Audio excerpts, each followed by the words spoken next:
Саламатсыздар ма? Менің есімім Аятболат Сұлтанәли. Екінші стресс тапсырмасы. Екінші стресс тапсырмасы берілген тапсырма көркем шығарма. Сол көркем шығармада Әбіш Кекілбаевтың үркер романын алдым. Үркер романы қазақ жазушы Әбіш Кекілбайұлы кіші жүз руларының Ресей империясына қосылған кездегі жағдайды сипаттайтын көлемді тарихи роман. Бұл тарихи жағдайда арнап Әбіш Кекілбайұлы үркер романы шығарады. Ол 1981 жылы шығады. Және де осы тақырыпқа байланысты осы кіші жүздің Ресей империясына қосылуға байланысты тағы да бір елең алаң деген екі романнан тұрады. Роман жалпыда 4 бөліктен тұрады. Тығырық, елшілік, арбасу, айқас деген. Кейіпкерлері бізде Әбілқайыр хан мен Бөгенбай батыр болады. Үркер романы тарихи шындығын, адам сырын, халық тағдырын кеңінен толғайтын кең құлашты роман, күрделі роман десек болады. Бұл романның негізгі тақырыбы қазақ халқының тәуелсіздігін қорғап қалу идеясы, жерді сақтап қалу. Енді бұл тәуелсіздікке байланысты. Әсіресе романның басқа кейіпкері әрі өзі тұлғасымен жазушының шабыттандырған Әбілқайыр ханның бейнесінің ерекшелігі. Әбілқайыр хан тұлғасы айта кететін болсақ, бірінші сұрақ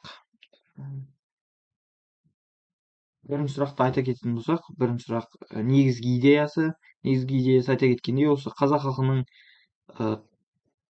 тәуелсіздігін сақтап қалу, тұтастығын, жердің тұтастығын сақтап қалу. Ал енді кейіпкерлерге келетін болсақ, бұл Әбілқайыр ханның кейіпкерінің сипаттамасын айтатын болсақ, Әбілқайыр ханның тұлғасы көп қырлы, терең сырлы, оны өзгелерден даралап көрсететін бірнеше ерекшелік саралап өтсем, ол хан ақылға да айлаға да жүйрік. Тарихи дәуір мен оқиғалардың ең өзекті мәнді сипаттамаларын саяси әлеуметтік барлық қыры мен сырын өзгелерден терең пайымдайды. Халқының тағдыры үшін батыл шешімдер қабылдайды. Қайсарлығын танытты отырып, елдің игілігі үшін дұшпандары мен жаударына қасқайып қарсы тұратын ардақты ер деп толықтай айтуға болады. Алайда жазушы батыр әрі ханның тұлғасынан сомдауда қандай суреткерлік көркемдік бейнелерді қолдана білді? Романды көркем жеткізу үшін Әбілқайыр хан қандай ерлік арқылы жеткізді? Айта кететін болсақ, былай.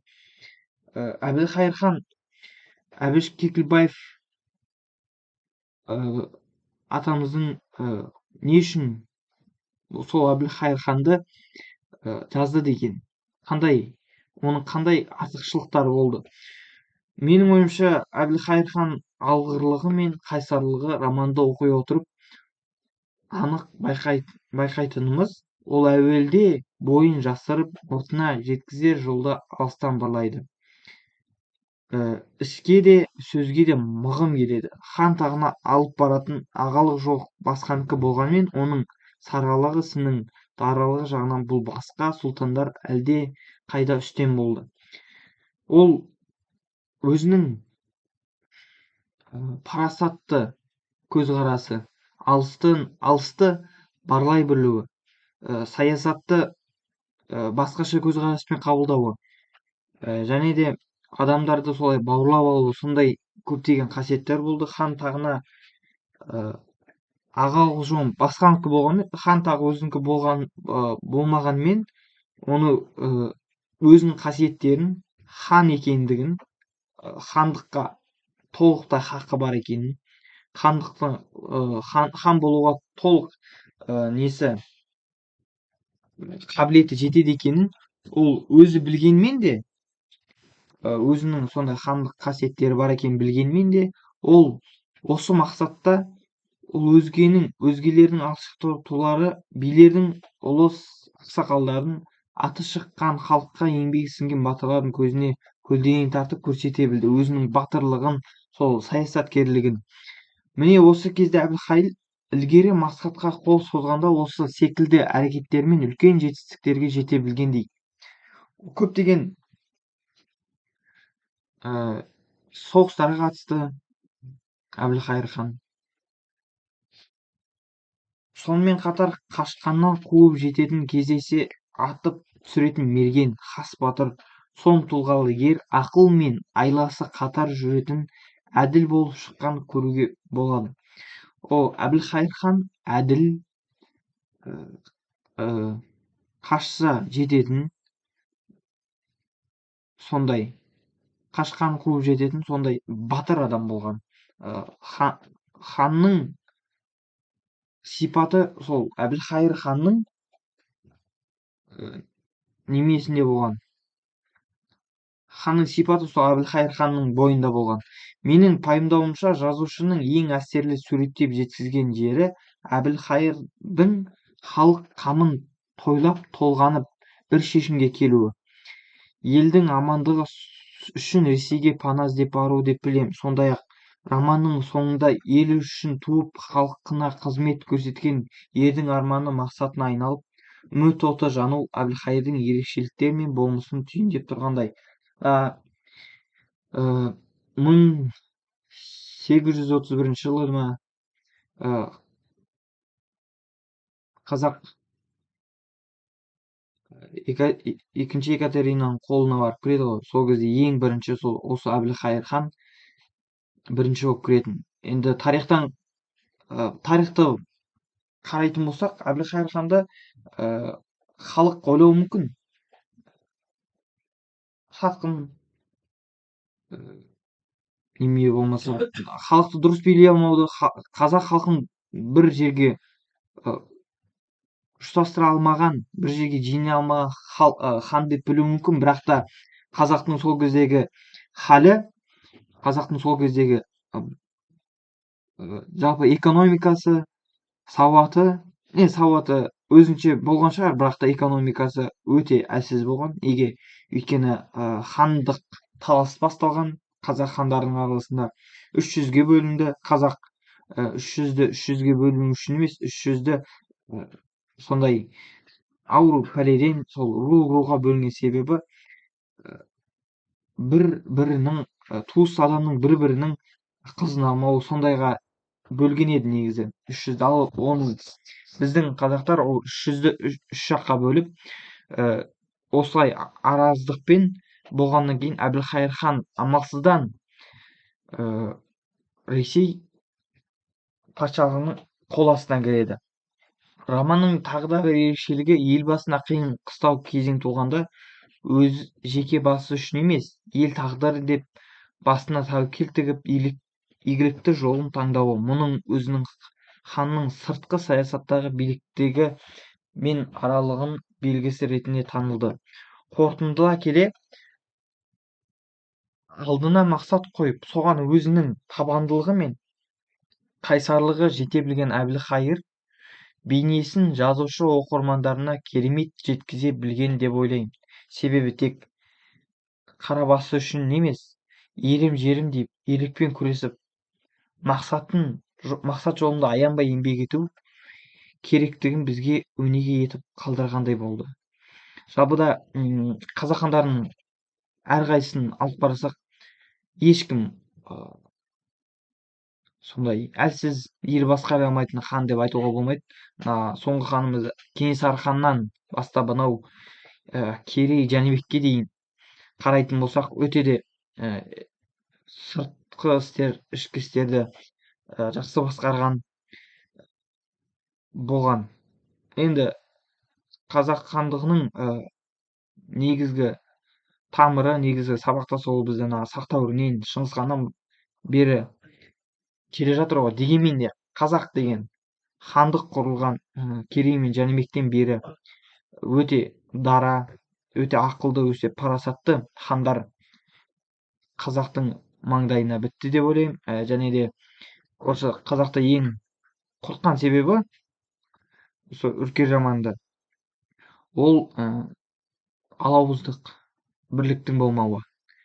Қазақ халқына, қазақ еліне әлде сондай бірлік, керек деп ойлаймын өз басым.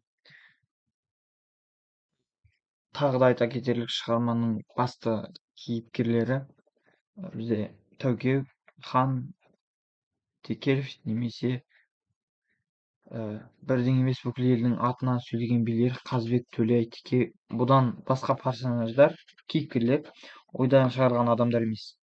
Бұлар тарихи маңызы бар, тарихта болған шынайы адамдар. Көптеген романдарда, көптеген немелерді көрдік, кейде өтірік кейіпкерлерді алуы мүмкін, бірақ осы үркер романның ең маңыздылығы бұл жақта шындылық жатыр. Бұл қазақ халқының қалай күйрегенін, қазақ халқының қалай орыстың қол астына кіргенін айтады. Сондықтан да бұл шығарма шын мәнісінде тарихи шежіресінен құрылған тарихи жанрда жататын туынды. Мұның өшпес маңызы мен тарихи төрінен алатын орны орасан зор. Қазақ хандықтарының Ресей империясына деген көзқарасы бұған байланысты бұл мемлекетпен жақындасуға, мүмкін болса тіпті одақ жасауға бағытталған ниеттері мен әрекеттері әр жақты әңгімеленген. Бұл да әлбетте әбден орынды. Екі елдің арасында елшілік қатынастарды көрсету арқылы баяндалған. Бұл тарихи шындыққа әбден жақын. Шығармада суреттелген шытырман жағдайларда қазақ жері мен елінің тағдыры қыл үстіне тұрғанда, бостандығы мен дербестігі сақталу қауіпті жағдайда болып жатқанда, халық кемеңгерлігінің көрінісі керемет көрсетілген. Өмірлік мән бұл мәселелерде жан-жақты орынды айтылған. Бұл арада ел ойы мен тілегі, замана талаптар тапқан Әбілқайыр ханның оның толып жатқан саттарының әрекеттері жан-жақты талданып, барлық жақтарынан бірдей қайшылықтармен бірге баяндалған. Әбіш Кекілбаев алдымен кіші жүз ханы Әбілқайыр ханның Ресейге қосылу жөніндегі антын әр жақты сипаттап, қазақ елінің Ресей қол астына қарау процесін сипаттайды. Бұл нағыз өмірлік шындығы. Бұл қазақ елінің өңірдегі аса қиын, асуалы кезеңдерді қамтитын, әлеуметтік дамудың өзекті мәселелерін әңгіме ететін кең шығарма. Тарихи тақырыбы мен атқаратын идеялық рөлінің маңызы жағынан да, көркемдігі мен тіл тартымдылығы жағынан да үркер романы қазақ әдебиетінің нағыз төрінен өзіне лайық орын алған құнды шығарма деп өз басым ойлаймын.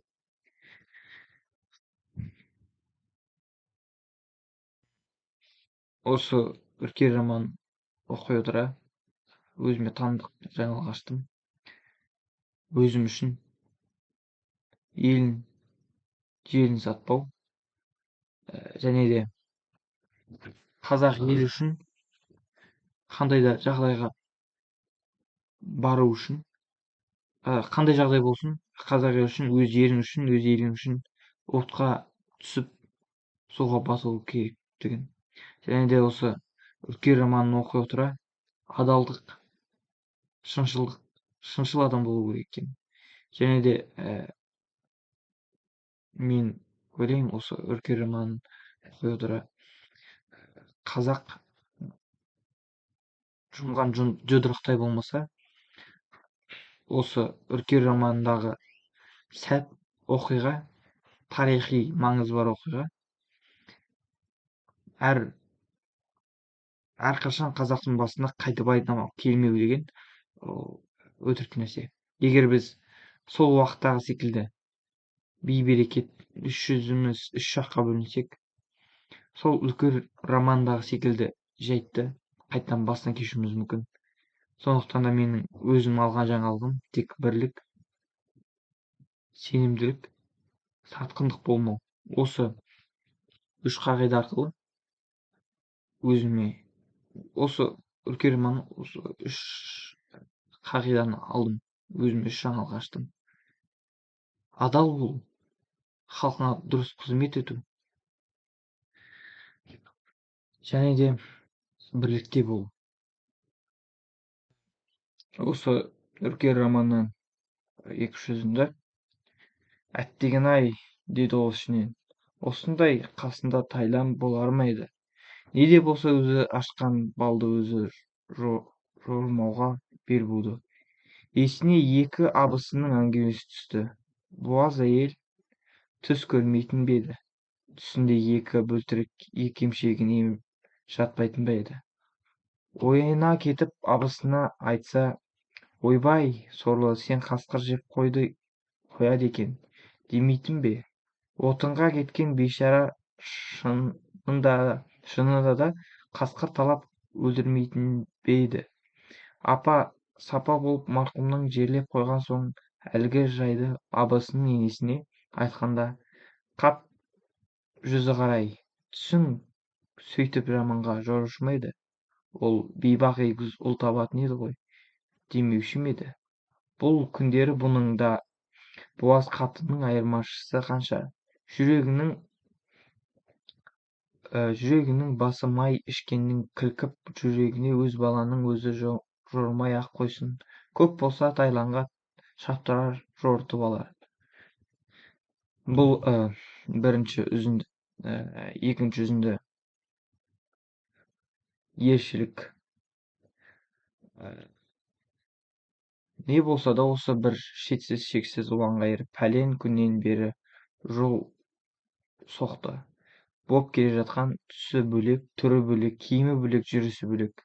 Бейсауыт адамдардың іштерінен пыстырып, естерін тандырып, әбден мезі қып, қайдан келдікке түсірейін деп әбдейі бейрезіп жатқандай.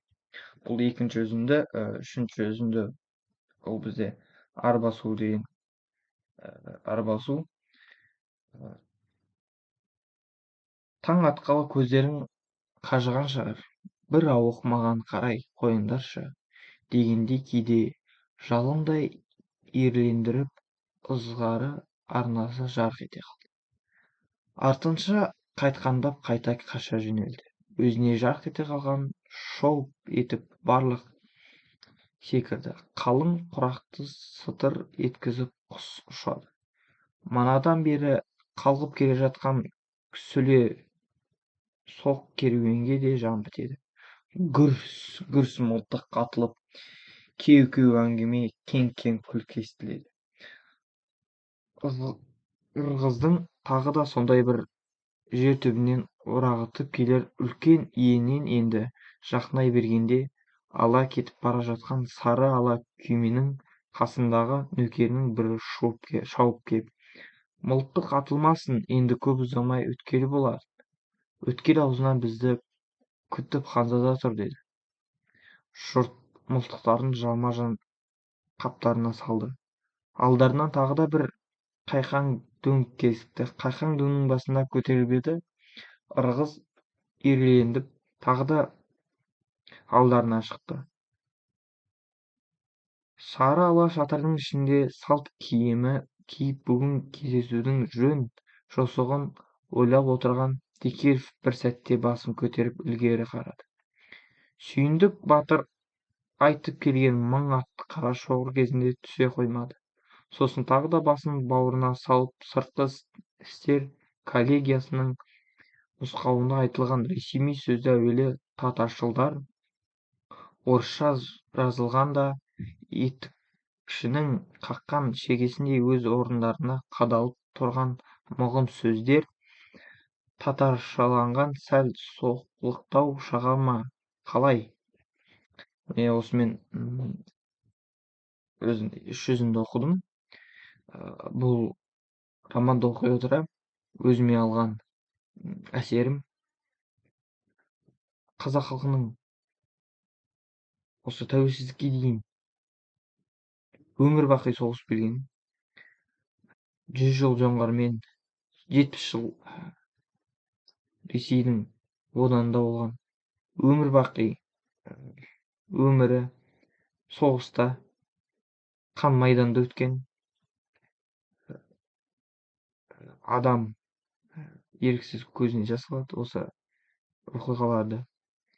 Ата-бабаларымыздың осыншама батырлық істерді істеуі және де ақ білектің күшімен, ақ найзаның күшімен осы жерді сақтап қалуы өз замандарында. Ал енді біз осы өзіміздің Қазақстан территориясы деп жүрген территория бұдан үлкен болу мүмкін бе? Кезіндегі ата-бабаларымыз бір не деуші еді әлгі, бір жапырақ, бір кигіздің пұшпағындай жерді бермейміз деуші еді. Осыдан үркер романынан алатын әсерімнің нәтижесінде мен ойлаймын, осы қазақ жері толығымен өзіне қайтарылды ма деген сұрақ ашық күйінде қалады. Осы үркер романынан алған әсерім өте мағыналы болды. Және де осы соңғы сұрақ, отбасыма, осы туыстарыма осы үркер романын оқуға кеңес беремін. Неге? Өйткені қазақ тарихының, қазақ хандығының соңғы кезеңдері, осыны барлық халық білу керек. Өйткені өзінің тарихын білмеген, өзінің салт дәстүрін білмеген, өзінің ханын, өзінің батырын білмеген, өзінің қандай қиындықтармен тәуелсіздікті алған, ақбілектің күшімен, ақнайзаның күшімен мына ата бабаларымыз қалай қорғап қалғанын, осы соңғы тарихымыздан білу керек. Сондықтан да мен осы достарыма, туыстарыма осы үркер романын оқуға кеңес беремін. Өте жақсы роман, өте жақсы жазылған. Кейіпкерлері де шын, тарихи маңызы бар, өте маңызы бар. Осы үркер романын оқи отыра сен өзіңнің жүрегіңде или рухани болмысыңда қазақ халқына деген махаббатың ашылады. Еріксіз көзіңе жас келіп, еріксіз денеңнің қазақ деп соққан клеткалары оянатын шығар осы үркер романын оқығанда.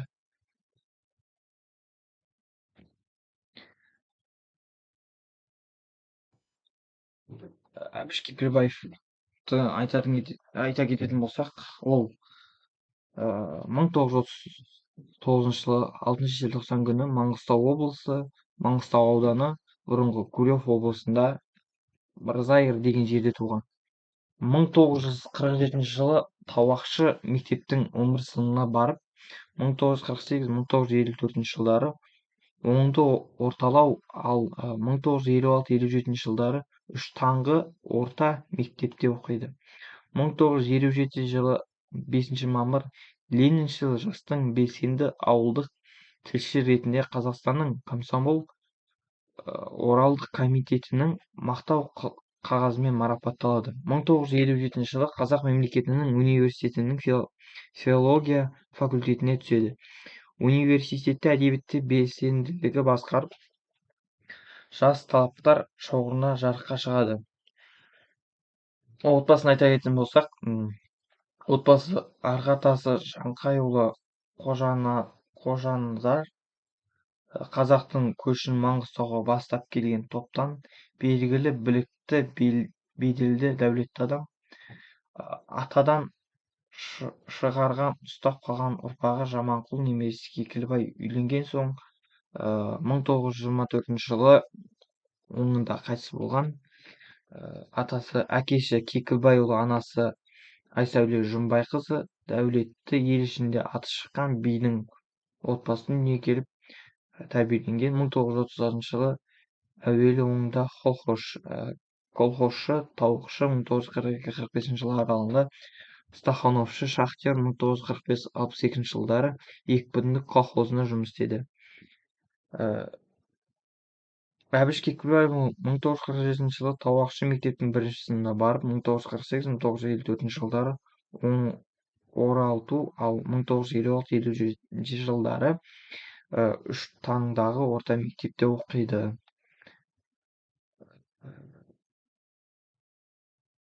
Әдебиетте құмарлығы мектеп қабырғасында басталды. 1957 жылы Лениншіл жастың белсенді ауылдық тілшісіне ретінде Қазақтың комсомолы орталық комитетінің мақтау қағазымен марапатталады. Енді келесі сұрақ, 1920-1960 жылдағы социалистік реализм. Кеңес одағындағы социалистік реализм кеңес одағында 60 жылға жуық ресми түрде бекітілген өнер түрі болды. Коммунистік доктрина барлық материалдық игіліктер мен өндіріс құралдарын жалпы қауымдастыққа тиесілі екендігі туралы жарлық шығарды. Бұған өнер туындылары мен өнерді шығару құралдары кірді. Олар сонымен қатар үгіт-насихат қуатты құрал ретінде қарастырылды. 1917 жылы Ресей революциясы кезінде большевиктер пролетариат диктатурасының қызметіне барлық өнерді қоюға тырысатын пролетарлық мәдениет ағарту ұйымдары қозғалысын құрды.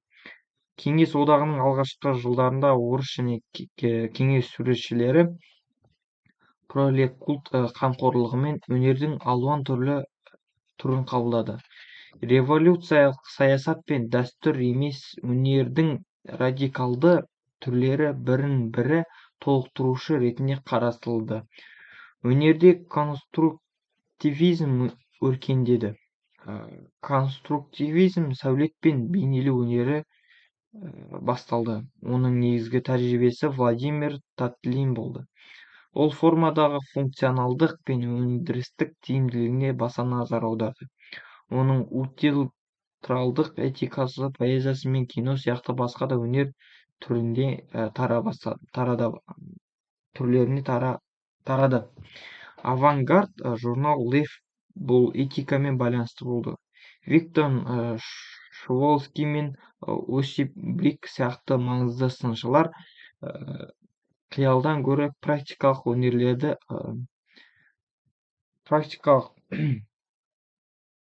өнерлерді алға тартты. Кинофильмнің данышпаны Сергей Эйзенштейн мен Дива Федоров кірген кеңестік кинематография киноның санасын көрінетін әуелетін көрді. Деректі фильмнен басқа Эйзенштейннің шедеврі Пометкин әскери кемесі 1905 жылы орыс революциясы туралы жасалды. Поэзияда дәстүрлі емес және авангардты жиі мақтады.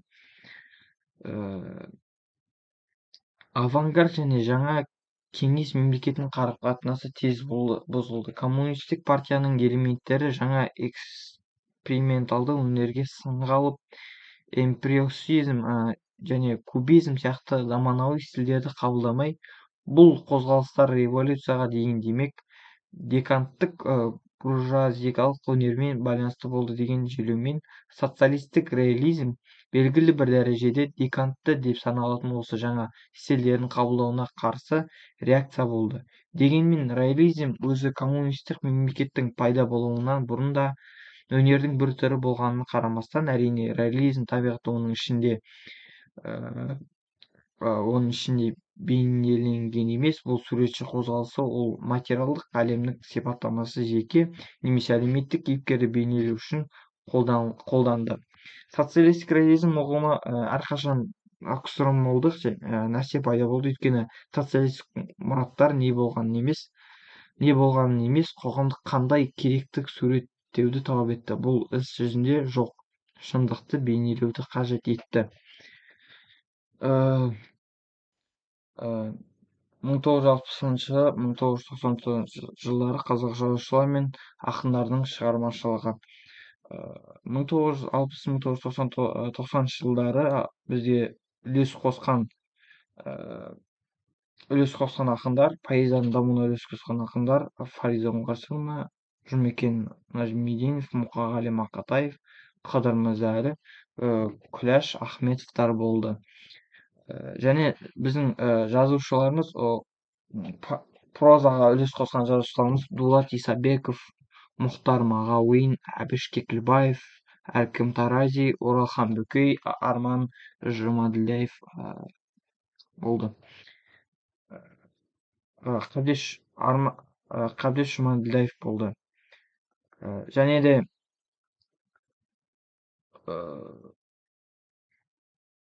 осы кісілер біздің 1990 жылға дейін қазақ шығармашылығын дамытуға үлестерін қосты.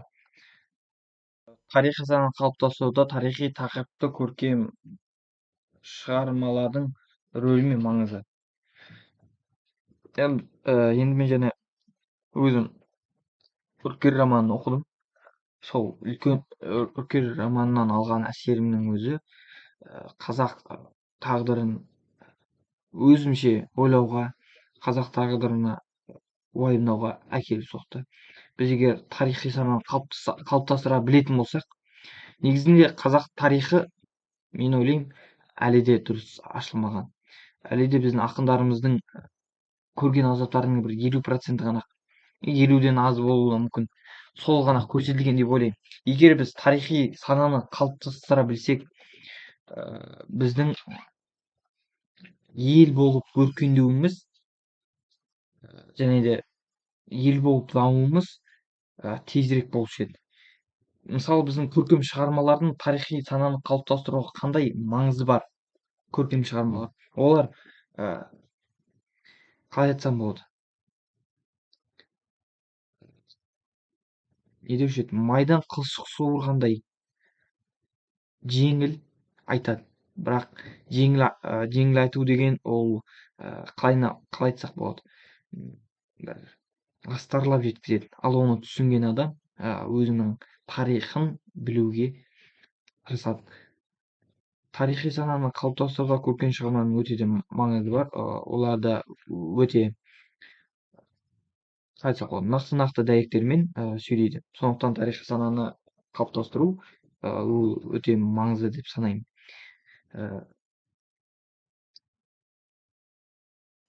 Қазақстан халық жазушысы қазақ әдебиетін дамытуға зор еңбек сіңірген және елдің қоғамдық өміріне белсене қатысқан жазушыларға берген құрметті атақ. Бұл атақ 1984 жылы 20 қаңтарда белгіленген. Осыдан бастап 1999 жылдан бастап бұл атақты беру тоқтатылған.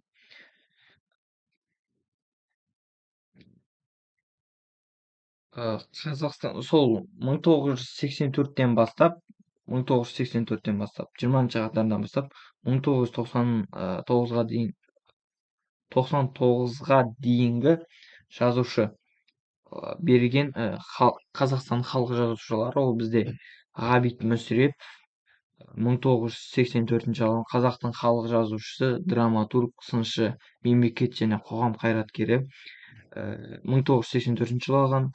Және де Дмитрий Федоров Снегин қазақ жазушы, кино драматург, қазақ халқының жазушысы. Және де Тұрсынхан Әбдірахманов белгілі қазақ ақын, филология ғылымының докторы, 1981 жылы Қазақстанның филология ғылымдарының докторы 1981 жылы, ал Қазақстан халқы жазушылығы 1984 жылы алған. Және де айта берсек көп, мына бертін алған сол 1994 алған жазушыларымыз Зейнолда Қабдолов 1927-2006 жылы жазушы, әдебиет зерттеуші, ұстаз, филология ғылымының докторы, профессор, Қазақ ұлттық ғылым академиясының академигі, Қазақстанның халық жазушысы, қазақ және қырғыз республикалық қазақ халқының жазушысы. Содан кейін Қыдыр Мырзалы, ақын, жазушы, Қазақстан Республикасының әнұранының сөзін жазған авторлардың бірі. Содан кейін ең соңғы алған бізде Қуандық Төренұлы Шағынбаев, Қазақстанның халық жазушысы, ақын, Қазақстан Республикасының жазушысы. Қуандық Төлеген Шағытбаев зиялы, талғамшыл, талапшыл, зергер, лирикалық ақын болған. Және де осы біздің Қазақстан халық жазушысы атағын алған, негізі Қазақстан халық жазушы атағын алған дар саны 17 сан 17, ал мен осының 3-4-еуін ғана сіздерге айтып таныстырып кеттім.